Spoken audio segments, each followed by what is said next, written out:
The message from hosts of the Munich Security Conference is shockingly stark. As world leaders from 50 countries and hundreds of top security experts converge in Germany, the group's report points directly at the U.S., stating, "The world has entered a period of wrecking ball politics. Sweeping destruction, rather than careful reforms and policy corrections, is the order of the day. The most prominent of those who promise to free their country from the existing order's constraints and rebuild a stronger, more prosperous nation is the current U.S. administration.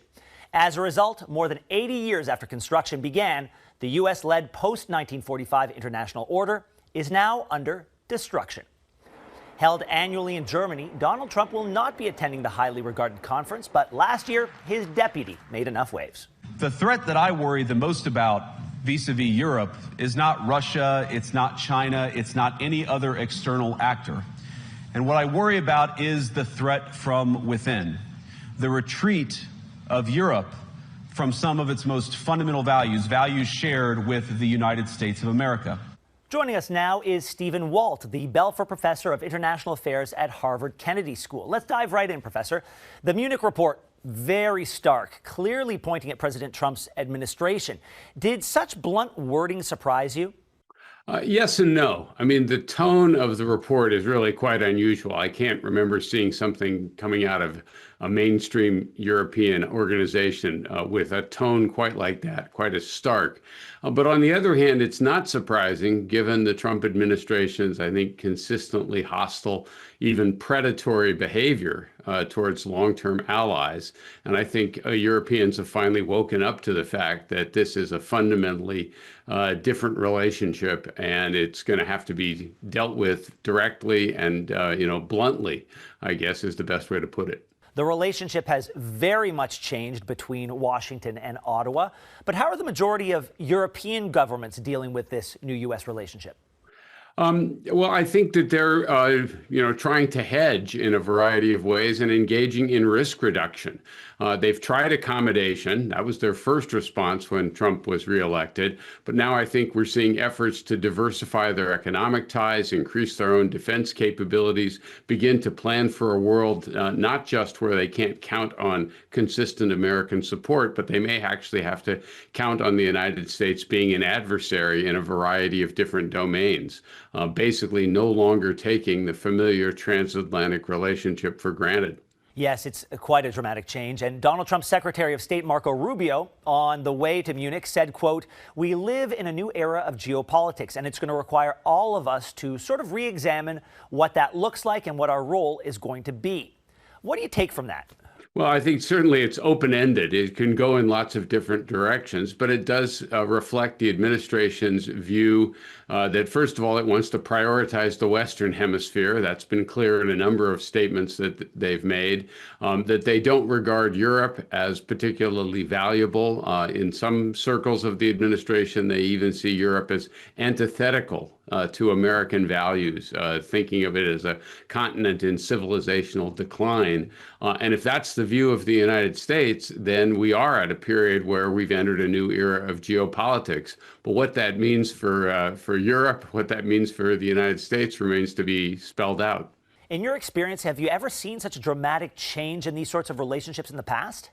No, this is really quite unprecedented. Since, the 1950s, the United States has had close ties with its fellow democracies in Europe and also a number of very close partners in Asia. And those relationships are now all being tested quite severely and suggesting that, what we've known in the past, like the word rupture suggests, really is not going to be much of a blueprint for the future.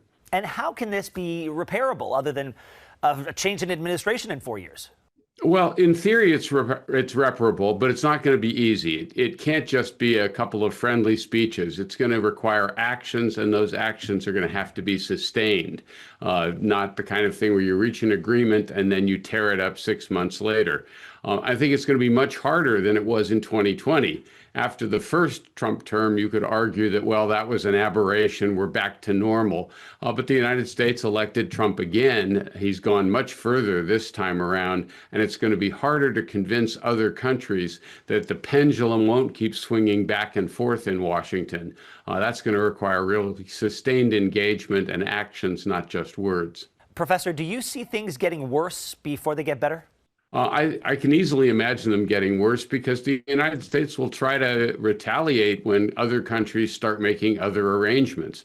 We've already seen some threats of that, hints that if other countries start making economic deals without the United States, that will lead the United States to double down in various ways. So I can easily imagine these relations getting worse before you get cooler heads prevailing and trying to rebuild some of these partnerships. Yeah, we've really seen that here in Canada with the threats of tariffs and the back and forth, the constant changes. So how do you think Prime Minister Carney has dealt with that? I think he's dealt with it about as well as can be expected. He had little choice here, but I think Canadians should be pleased and proud by his response. It was a response more of regret than of anger, calm and measured, but saying we're in a different world now, and to defend ourselves, to protect our interests, we're going to have to operate with a different playbook. I think most Americans, by the way, understand that Canada has been about the best neighbor one could ever hope for, and that Ottawa didn't start this fight. And I think, again, Carney has handled this about as well as you could imagine. Well, President Macron recently said that Europe cannot depend on the mood of a 79-year-old man. Not mentioning Trump, but hitting at Trump. Did Prime Minister Carney sort of crack that open as well with his Davos speech? Leaders now saying things publicly that were kept behind closed doors before? I think that, the reason it got such a positive response is he was, in fact, saying things that many people had already concluded. And he did it very effectively. It wasn't the kind of angry rant you might have gotten from a Fidel Castro or a Hugo Chavez. It was calm, it was measured, it was very logical, and it explained that given the circumstances we have been put in, we really have no choice but to start making alternative arrangements and working with other like-minded countries to defend our interests and protect our values, even at a moment where the United States seems to be undermining them. As I said, it was a speech given, I think, more out of regret than of anger, and that view was widely shared in the room. Do you see more world leaders going down that road?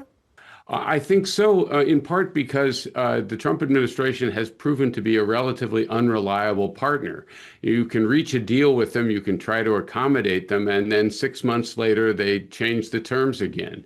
The tariffs go up, the tariffs go down, the tariffs get imposed for idiosyncratic or whims of the president, as you mentioned before. And in a world like that, you start looking for more reliable partners whose word can be relied upon, so you don't have to be constantly renegotiating every arrangement that you make. It is a very different world. I think what we're seeing, the Davos speech by Prime Minister Carney, this new report from the Munich Security Conference, all of it is a warning sign of just how badly things have deteriorated and as quickly as they have. I think it's also evidence that America's traditional partners are realizing that accommodation really isn't working very well, and that therefore they're going to have to go a different route. The meetings at Davos a few weeks ago was another rude shock as well, and it's going to be very difficult to paper over. Professor Walt, thank you. Well, Prime Minister Carney was heading to the Munich Security Conference when everything changed. Instead, the Prime Minister ended up here at a vigil for those slain in the tiny BC community of Tumbler Ridge. Lives forever changed by a lone shooter. In the House of Commons, it forged a rare moment of unity as the Prime Minister and Leader of the Opposition agreed there was no partisanship on this day. I now invite all honourable members to stand to observe a moment of silence in memory of the victims of the tragic events in Tumbler Ridge, British Columbia. This House mourns with you. To those who are recovering from injuries, this House prays for you. To the students, the teachers, the parents, every resident of Tumbler Ridge, all of Canada stands with you.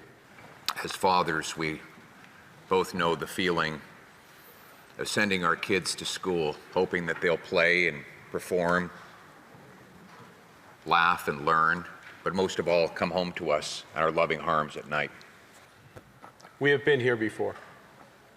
École Polytechnique in Montreal, the Islamic Cultural Center of Quebec City, La Loche, Saskatchewan, Humboldt, Saskatchewan, Potepic, Nova Scotia, Each time, it breaks us open.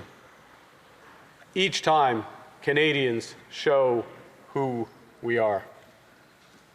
Mr. Speaker, in the days ahead, there'll be important questions to ask, difficult conversations to have. We owe that to the victims and their families.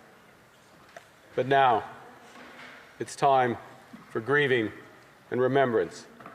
I cannot comfort you or heal those wounds other than to say that the whole nation wraps its arms around you.